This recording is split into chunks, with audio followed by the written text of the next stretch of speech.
नमस्कार,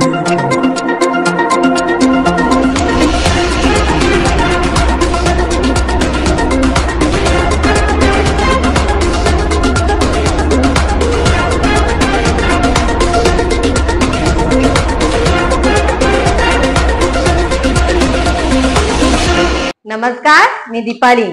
Maharashtra express news मध्ये आपले स्वागत. सामाजिक, सांस्कृतिक, शैक्षणिक व गुन्हेगारी जगातील काही महत्त्वाच्या ठळक घडामोडी. तर प्रथम पाहूया काही ठळक घडामोडी. कल्याण भोईवाडा येथे प्रतिवर्षाप्रमाणे यावर्षी पण येथील भूमिपुत्रांचा त्यांचा पारंपरिक कोळ्यांच्या नारळी पौर्णिमेला उत्स्फूर्त प्रतिसाद मिळाला. यात विशेष सहकार्य केले ते भोई कोली ज्ञाती समाज, भोईवाडा कल्याण, कोली बॉईज, गावदेव बीट, कल्याण भोईवाडा महिला बचत गट आणि शिवसेना युवसेना उपशहर प्रमुख श्री मेघन सल्फी, दिनेश पाटील यांनी या नारळी पौर्णिमेची शोभा वाढवत गावातील सर्व गावकऱ्यांनी आणि मुला मुलींनी कोळी वेशातून नटून टटून नाचत समुद्र देवतेला मानाचा नारळ अर्पण केला.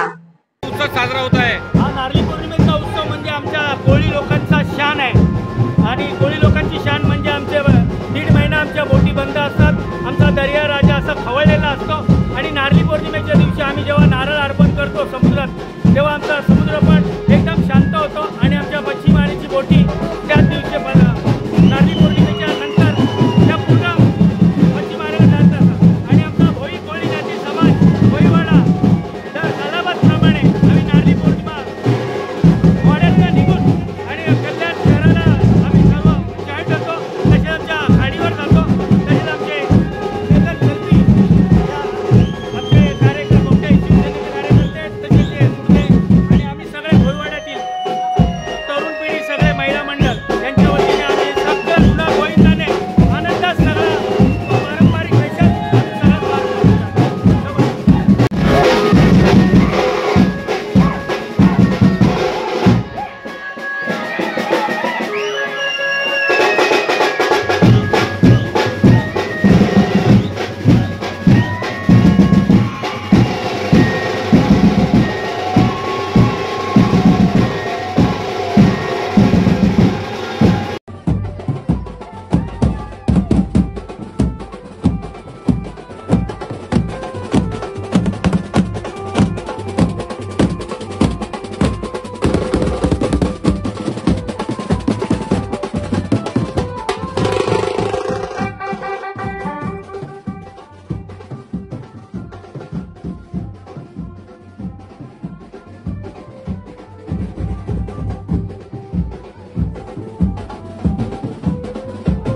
तर ह्या होत्या शहरातील महत्त्वाच्या घडामोडी. आमचे एकच एरिया, आम्ही तुमच्या सोबत. तर पुन्हा भेटू याच ठिकाणी याच वेळी. तोपर्यंत धन्यवाद.